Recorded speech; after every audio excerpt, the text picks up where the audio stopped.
Hey, what's going on? Just wanted to pop in before we get to the episode. Today I'm talking to Dre. I give the full intro as normal, and this is a two-part interview as normal. I do like to split these up. In the first part, we talk a little bit more about YouTube and building a personal brand.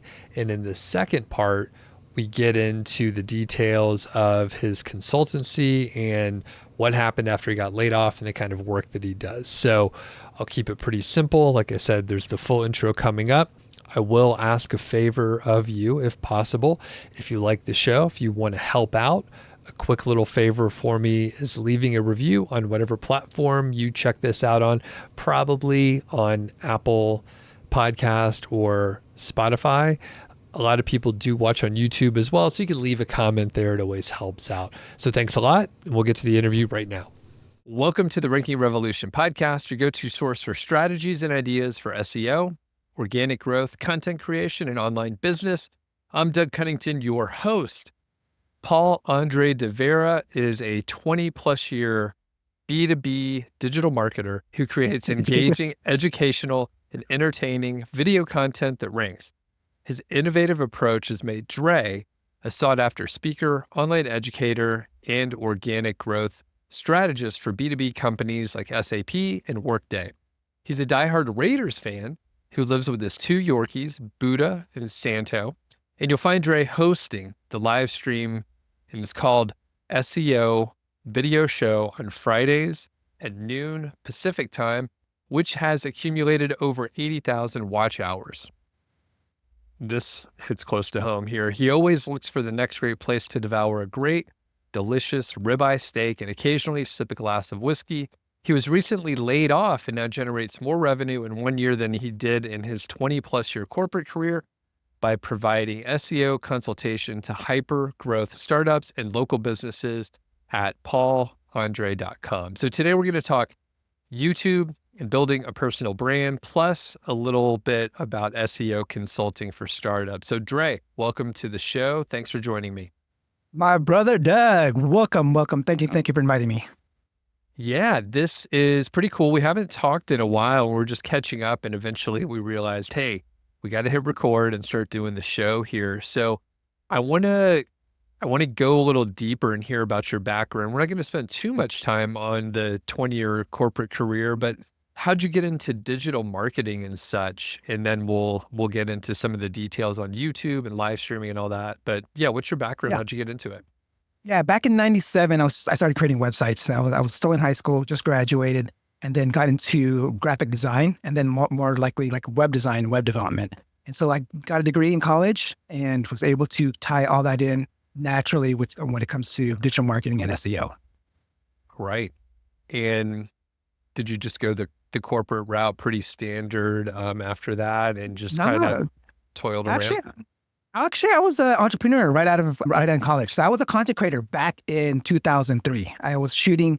I had a glamour website. It was more kind of, it was kind of Playboy style type of website where I would have people subscribe to a membership that would join, and that's how I actually first got into SEO, because I was able to see, like, it was called Penize.com, and people were searching Filipino women and whatever it was, like it was a website on Filipinos. And I was like, oh, wow, these are actually kind of searches that people are searching for. And I was able to rank for, hot Filipinos, hot Penize and stuff like that. But I mean, it eventually led off into starting a club promotion company where I started ranking for like San Francisco nightlife, San Francisco parties, and then eventually led to a clothing line where I was ranking #1 for streetwear back in 2006. Which actually generated tons of revenue for my clothing brand that was out in Berkeley, Telegraph Avenue. Holy cow. That's pretty crazy. And so I'm half Filipino and you're Filipino. So yeah, very super interesting. You were just like, oh, I'm getting into websites, and you figured out like, hey, people are looking for this stuff, and you were into search engines like way back. Yeah. I mean, obviously I decided we didn't even have Google Analytics back then. It was probably like it was Hit List or something like that, where it was just like, you'd look and see who was your referrers, and it would just show a bunch of search engines was the majority of my traffic.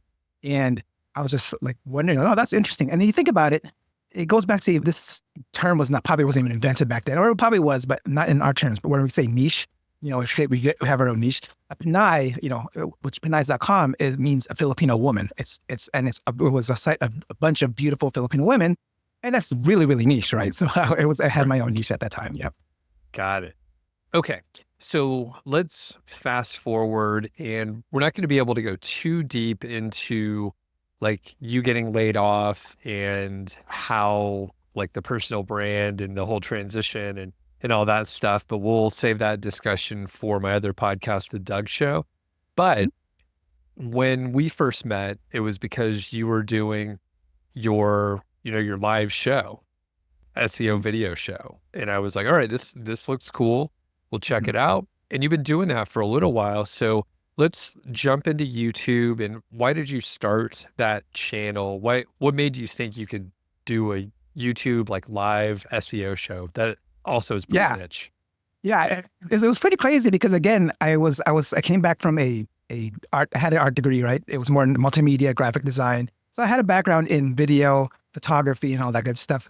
And at the same time, I never had a chance to get on YouTube or start doing any of my personal projects ever since I was in the corporate. I had a corporate job, like, taking photos and taking videos was something I did for fun. And having a corporate job really took a lot of my time. And then what happened was when we had the pandemic happen, we were all stuck at home. And I had a ton of equipment. I had a ton of equipment, a ton of lighting. I was like, I'll put this to use now. And I definitely had to upgrade some of my cameras because I haven't been using them for a while, so I get some more digital cameras. And then I set everything up. And obviously live streaming was also pretty new to me as well because I didn't learn live streaming back in college. But so I took a course. I took a course on live streaming. It was right. I wanted to go. I feel like I feel better like doing live things than recording things because there's so much post-production. I just like doing things live. Like when it comes to photography, I like making sure everything was set. And then when I take the pictures, I don't have to do any edits. And then it just, you post it straight to the website. And that's how I was able to get into live streaming by just really, I didn't know anything about it. It took me about 3 months after finishing a course and I had all the equipment and I actually bought more.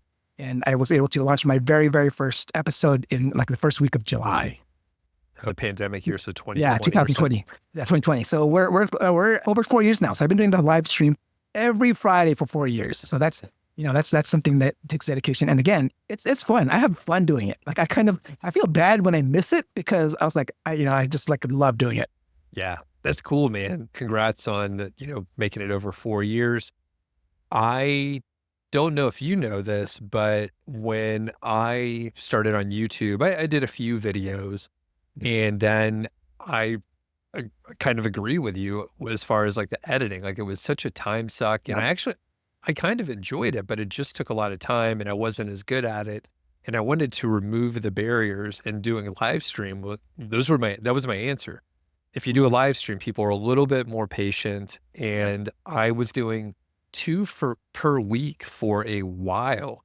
And you end up with some kind of weird skill set where you can think on your feet, you have to do a couple things at once, and you have to answer the questions. It was terrifying. And also sometimes no one was there. So I don't even know why I was scared, but what was it like the first couple live streams that you did where you were like, all right, we're doing this. It's going to be live. Oh, you got to see it. If you compare my very first video to what it is now, I mean, I tend to talk fast already. I was talking double fast when I first got on. I was nervous. People were saying, hey, take a breath, dude, because I was kept on going. It was one of those things where I feel like when we, you mentioned like when we do live, there's a lot of leeway and I think it's more raw. And I think a lot of people like that and you become more engaging, you become more authentic. And when you make mistakes, you learn from them. Like there's one time when I was actually interviewing someone and their internet cut off and I didn't know what to do. I just ended the live stream and I was done.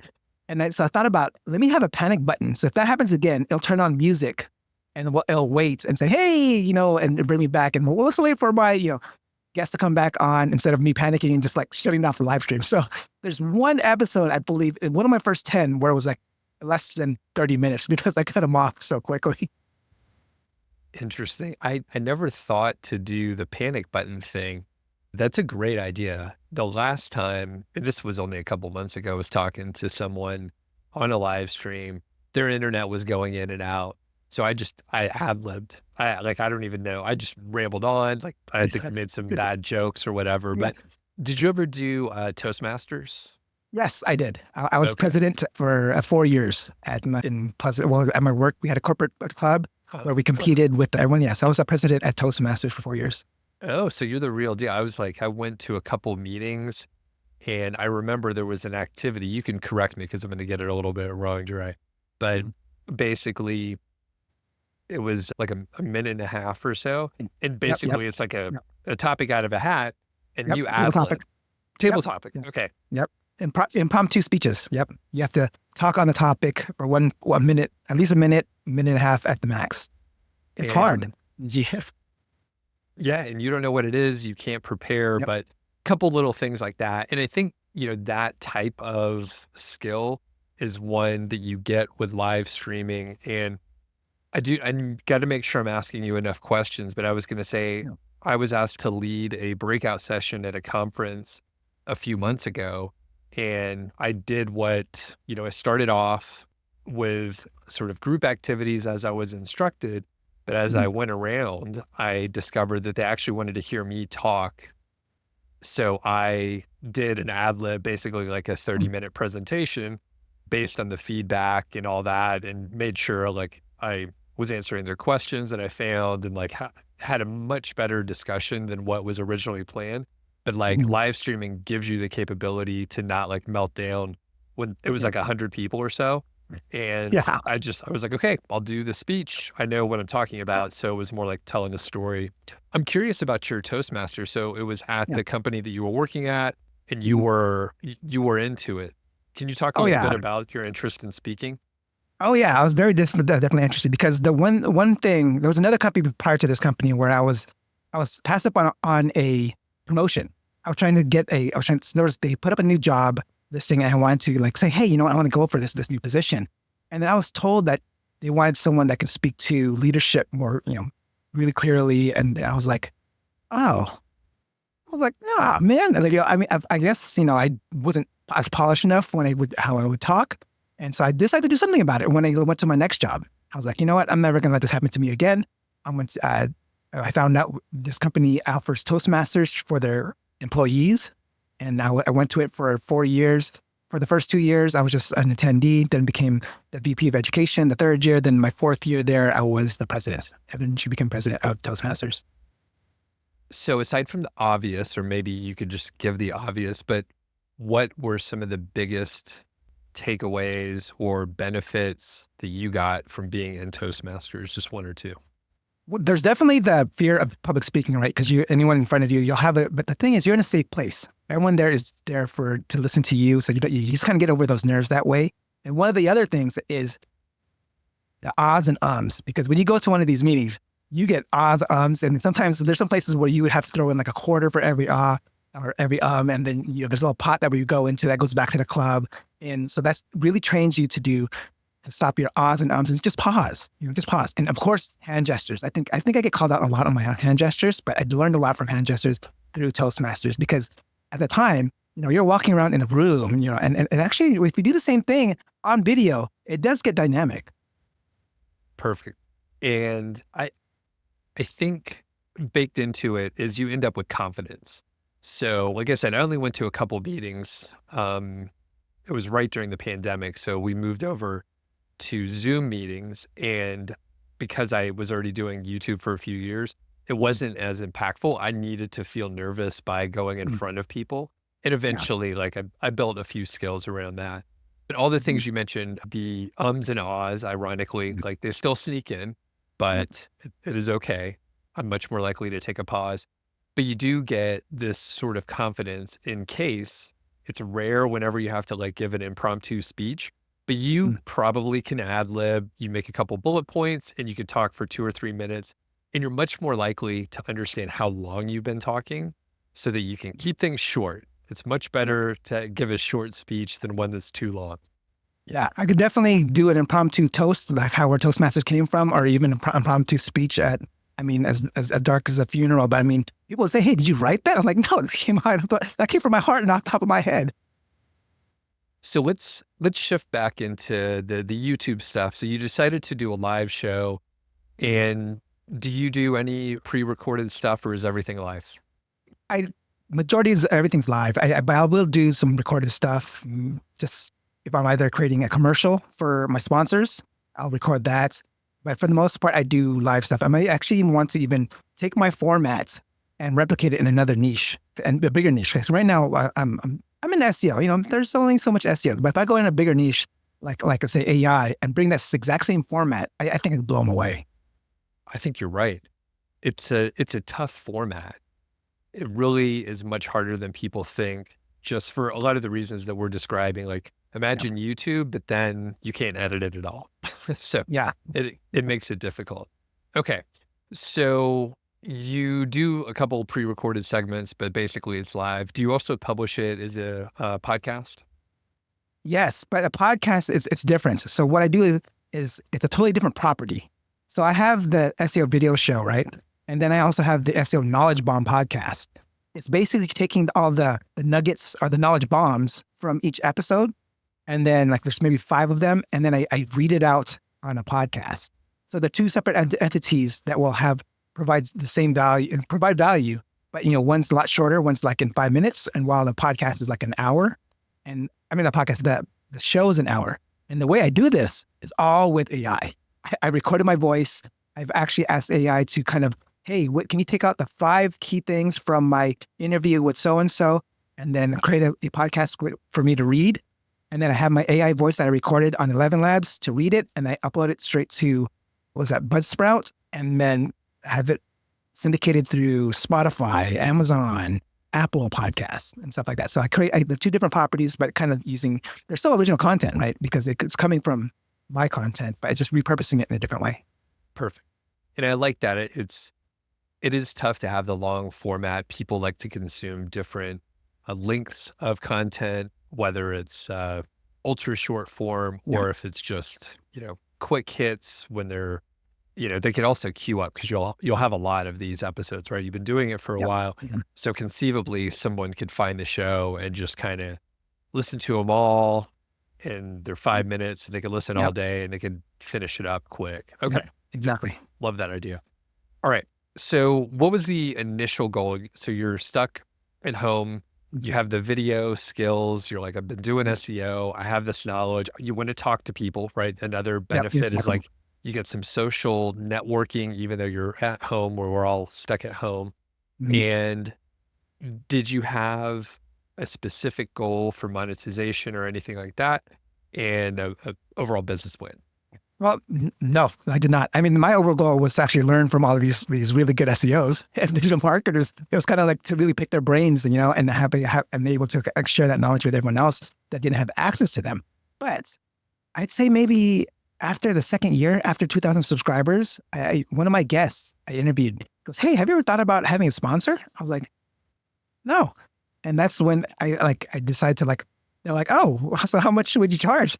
So I was asking, I didn't know how to do. So I asked around. I asked Lauren Baker over at Search Engine Journal because I was on his show. I was like, hey, how much do you usually charge for sponsors? So he gave me a number. I was looking at other numbers. So then I came up with my own number and offered it to the company. And they said, okay. And they sponsored the whole year with only 2,000 subscribers. And I really felt they told me they loved the production and they saw my passion within the project. And then they totally wanted to sponsor it. So I was like, oh, thanks. Cool. Well, can you talk a little bit about the analytics and stuff? And I'll ask you a bunch of pointed questions. You could say, hey, I don't want to answer as proprietary or whatever. Okay. So we'll start at the number of subscribers on YouTube these days. So how many do you have? Right now it's about 11,500, I believe, around there. But yeah, it's not that much. I'm far from getting my silver platter. That's amazing. They're there's some thresholds are somewhat arbitrary, but they mean something. So it's 1,000, 10,000, and then every 10,000 up to 100,000. It's oh man, this is crazy. So congrats. So overall, SEO is sort of it feels like a big market if we're all in this bubble, but when you look at it, it's actually kind of it's a very niche industry overall. So 11,000 is a pretty big channel for the kind of show that you do. Yeah, no, definitely. I mean, right now it went from earning 2,000 a month from having 2,000 subscribers, and now over into earning 10,000 a month just with 11,000 subscribers. So that's all through sponsorships, and I mean, I'm getting pennies on on AdSense. I mean, I think the most I made in a day was maybe um, no more than $100. Like, that's the most, but now it tanked down like earlier, like I think sometime last year to like down to like $20. So like I'm like, whatever. I'm getting all my sponsors are taking care of me right now. Do you turn off ads on everything nowadays because it's so low? Oh, I never thought of that. I actually Okay. never thought of that. I mean, I wonder, maybe I should, because I actually get interrupted all the time. During my live stream, I keep canceling because of, hey, we're about to show an ad. I was like, oh no, I keep canceling that because I don't want it to interrupt like the flow of the live show. Right. Yeah, I would recommend turning it off because like you're earning money. And that's the thing. I have turned ads off for like a few years because I was selling my own courses. Yeah. And I was like, I don't want other people's ads to show while I'm doing my stuff. So I would Yeah. say, yeah, just turn it off and then people don't get interrupted. And you could even say like, hey, I turned off all the ads and, visit the sponsors. Like these are the people that actually support the show, that kind of thing. Huh. Because otherwise there's like jokers coming on doing ads on on your show. Yeah. No, I mean, I didn't think of that. So, I mean, but actually I never know who advertises on my channel because I actually pay for YouTube, the premium YouTube. So I never watch ads. So, I mean, I should actually be watching them as a marketer myself. I should be seeing what people are putting out there. But I mean, I get annoyed myself like, man, every single 5 seconds, good Lord. It's insane. It's funny. I also have the YouTube premium, so I have no clue like what ads come out there. Okay. So let me get back Yeah. on track here. Yeah. Dre, we could just talk for hours like schoolgirls Oh, here, yeah. just about everything unrelated to the real questions I need to ask you. Okay.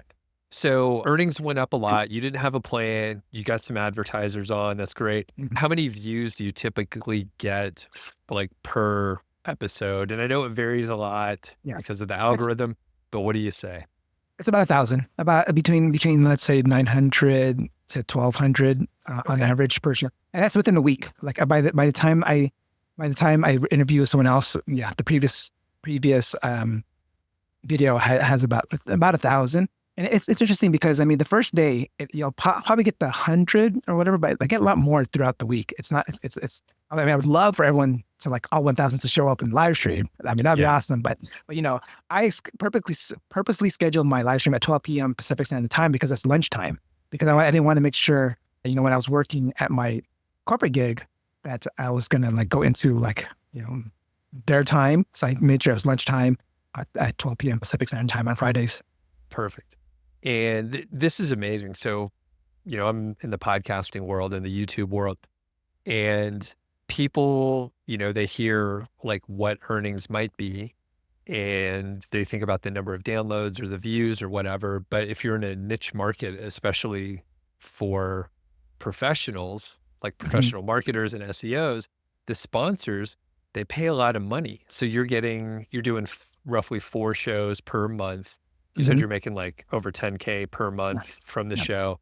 So this blows any sort of RPM stats that people might Yeah. have been familiar with out of the water. Mhm. Like Yeah. it's not even close.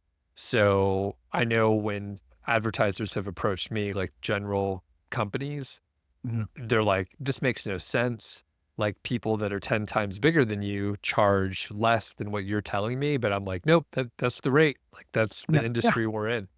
Yeah. So No, exactly. Exactly. And the thing is with me, when it comes to the industries, like I'm also the one thing I also do is I do like live coverage or I do coverage of other people's events. So like, Brighton SEO or SEO Rockstars, any of these conferences, I go out there and shoot the event and they get coverage and also post that on the channel as well. So I try to make sure I'm really out there with the community. And like, that's one thing I want to, actually even disrupt myself. So this year at Brighton SEO, I plan on bringing a whole IRL kit with me. I have a Live View Solo, which is a modem that has 4 SIM cards from different carriers, so I can actually have a live, high quality internet wherever I go, connected to my camera.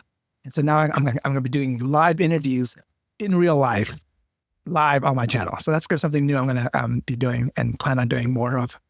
yo, that's really cool. I didn't even know that was possible for like regular, prosumer grade people like us. Cause we got nice camera gear or whatever, but I didn't know I mean, it's probably not cheap to do that. That's super Yeah. cool, man. Yeah. I mean, the whole setup for the whole IRL setup, is about $3,000, and then you have to pay about $300 a month for all the SIM cards that you put in there. So Yeah. and so I'm trying to think of making sure I have ways. Obviously, it's a write-off; it's a business expense. That's the one thing I tell a lot of people: like, don't be afraid to spend money on yourself. Like, you're the best investment. You are the highest return of ROI on anything, and you can write it off. Just come off and you can write it off. If you're in the United States, it just makes sense to just buy things you need and things you want to like do to like at least trying to make more money. Yeah. Especially, I mean, to your point with like camera gear, I've definitely I've taken advantage of that, but I use it all for the business. So it does make sense, but it's fun to shoot some photos too. Okay.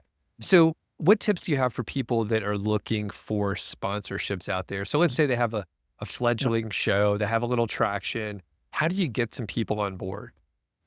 Okay, as sponsors, or you want to get how to interview people? I mean, guests Sponsors. Sponsors. Okay, sponsor wise, one of the easiest ways that I was able to get new sponsors was going to actually the conferences and whoever has booths. Because if you think about it, they paid thousands of dollars for that one day event for that booth. If you can say, hey, you give a month of sponsorship with my, over here with my beer, to my viewers, and I'll promote it and all that good stuff. That's another great way to get it.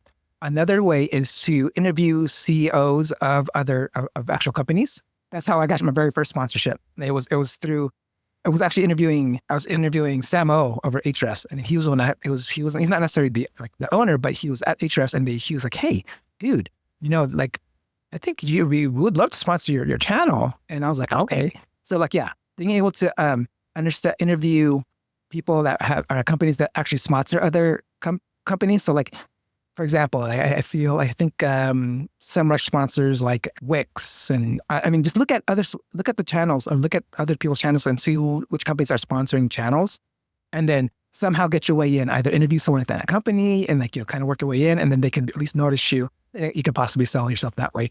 But the most important thing to have is your media kit. I mean, you'll be surprised of how many YouTubers or SEO YouTubers out there who I told, like, this is all you need. You need to have your media kit to show this to companies. You'll be able to, I guarantee you'll be able to like land your sponsor because you just send it off to them. And just you're letting them know that you're doing this as a business. So you want them, because I go to a lot of these conferences and they're like, hey, how'd you get their sponsor? I'm like, bro, you do a lot more shows, a lot more videos, and it should be easy for you. And then I showed him how to make a media kit. I was a photographer, so I actually took his pictures, and he actually put it together over that show. And I'm not sure if he has got any sponsors yet, but no, he's on his way to. Very cool. So fairly simple. So let's say, well, I'll just ask you, do you ask directly, right? So obviously if people have the booths or whatever, like, they have a marketing budget, there's a team in charge. So it has a critical mass, but let's say you are interviewing someone at the company. Do you ever like go in for more of a sales approach where you're like, hey, I'm actually looking for sponsors if you guys are interested? Or do you say a softer approach where maybe you're like, I'm looking for sponsors. So if you know anyone at other companies, let me know, where you're saying like, hey, if you know anyone, it's more of a networking. So how do you do it personally? For me, since they saw them on my sponsor, people would inquire me like, hey, how can I become a sponsor? So right now I actually have a wait list on sponsorships. Because I only want to have three at most, which is also why I decided to like, hey, I should just start another channel, because if I can't put in some sponsors here, let me start another channel, build that, and because I think some of them could fit there. But yeah, so I actually limited to 3. So there is a wait list. So I'm going down my wait list right now because I had one sponsor just finish their engagement with me. So I'm going down my first list right now. I'm giving them a week to reply. If not, I'm going to go down to my next person. So yeah, so I have a decent list of people who've inquired. Who I said I'll get back to them once someone leaves. But I'll tell you this: I had a sponsor now that's been there for like over 3 years, and then another one for 2 years. So they rarely leave, but when they do, like I open it. Got it. And when I was more active with sponsors, I like the rule of 3, right? To not disrupt the show and not have too many ads. And I always made sure there was never a competitor, right? So it's like single stream for this person. So it sounds like you follow the same kind of idea. Well, that's actually, some sponsors don't want to be with the other sponsors on the channel. So like, let me know when they're off, and then we'll come in. So yeah, they think either they think it's competition, or they just because when it comes to SEO, there's you can say there's the white hat, black hat, and some of the white hat companies don't want to mix in with black hat companies. So yeah, there's some differences there. I mean, there's nothing but I think it's whatever works. No white hat, no black hat. And do you have like a minimum term that you let someone sign up? Now you're more established and you don't want to have churn and have all these emails going back and forth. So how do you set up the initial engagement and what does it look like? Yeah, I always ask for 3 months. I'd say, and the thing is, of course, I would say, hey, I'll try to give them a discount if they pay up front for all 3 months. But, like if they can at least sign for 3 months, like, they can pay it monthly. And for the most part, if they're not happy, I don't mind letting them go. I mean, it's like, again, I have that wait list where it's like I can bring someone on if they want to go. But for the most part, like yeah. But I wish they would follow at least the guidance where I said, at least give me 10 days before the next month you cancel. So it doesn't go into this month, because right now the person told me after September 1st. So now it's like, oh, okay. I mean, now I lose a few weeks of this month now. So now whoever my next sponsor is going to benefit from it, because they're going to get through this month and the next month, at one cost. Got it. And how long do the ads typically last? The ads, they stay out for as long as they're sponsored. The ads play on the show. But one thing I do for my sponsors, which is what they really love, is I retarget the commercial that I create for them to my audience. So each sponsor, like by the time, let's say, if they've been with me for a few months, they'll have a video that has been seen over 20,000 times with a click-through rate of like a 0.3, 0.35 through video, right? And it's through like a retarget, and these are just my audiences. So it's like it's no one that doesn't know me. So like the engagement of them watching the videos is over 90%, the average view time for all my commercials. And so it's like they because they know who I am, they watch it. I mean, I guess they don't like skipping it. I guess my commercials are pretty cool, but yeah, 90% watch time. And again, I retarget all my sponsors' ads that I create for my show on its own to my audiences, anyone that watched a video on my channel. Got it. Okay. Very cool. Any other details around the sponsorship or monetization for the show? Again, one of the things I feel like everyone just needs to have, like a lot of content creators do this, and if you're just like, let's say like you, maybe not your thing, but having that media kit is really, really important. It's kind of like your business card, but it's just a big one. It's basically a one pager of all your stuff that you got going on. And there's, I created mine with Canva, and of course you can create it anywhere, but there's some great templates there. Is that what you do too? Exactly. I use Canva as well. I was just like, fill it in and okay. Very easy. Yeah. Very straightforward. And for people that don't know, it just has like some of the stuff you could offer. It's kind of like a part resume, part like little price sheet. Some people do put the prices in there. Do you put the pricing in your? Yeah. Okay. Yeah. So, and I put different packages. I have a platinum package, I have a gold package, and I have a brand ambassador. So, you can have me as a brand ambassador to do like maybe like create content for your channel and stuff like that. I mean, I have something like that. And I actually put out the platinum package just because, but I really want to sell, the gold package. But I did have a couple people buy the platinum package. They're like, all right, let's do it. Yeah. And so but it's pretty much like a whole channel takeover. Their logos on all the thumbnails. Their logos like it's shows presented by them. Basically can take some time to, once a platinum sponsor leaves, it's going to take me some time to redo everything to kind of remove them, at least from the channel graphics and all my other social channels. Got it. Okay. Very cool. Well, I think we could kind of close up the YouTube focused portion and talk a little bit more about the consultancy, but I want to double check. Is there anything else that you want to add about YouTube and I guess sort of the nuts and bolts of creating video and doing live streams and stuff? Yeah, when it comes to video, I feel like the ranking video is really, really easy, but it does take some like building your channel up to have some type of authority, establishing your channel's entity within the Google ecosystem, right? So you want to make sure that when you start your channel, make sure you link it to your Google Ads, link it to your Google Business Profile, link your Google Analytics to your Google Search Console, your Search Console to Analytics. If you tie this all together and you have build your own entity within Google, you'll at least become a trusted channel where I feel you can like rank instantly. You guys can test this out. If you just schedule some live streams, you'll be surprised how some of your thumbnails will just rank almost like immediately. So like when I schedule some interviews for my guest and I just search their name, I was like, whoa, my video is already on the number one video on the first page for their name. So yeah, so I'm telling you, like live streaming, there's some benefits there. I feel like Google loves it because live streaming is fresher than fresh. I mean, it's freshest content out there, right? I mean, it's because you're live. So I feel like, again, which is why I even plan on taking even a step further and doing like a whole show in real life live streaming. Thanks a lot to Dre. It's always fun to catch up with him. He has a lot of great energy and very positive energy as well. So as you know, this was part 1. Part 2 is coming out very soon, or maybe it's already out. And we talk a little bit more about his consultancy and working on his own. So we'll put links up and you can check out the SEO video show and all that. I've been on once. I'm going to be going on again pretty soon, depending on when this episode comes out and when you're listening to it. Have a great day out there, and we'll catch you on the next episode.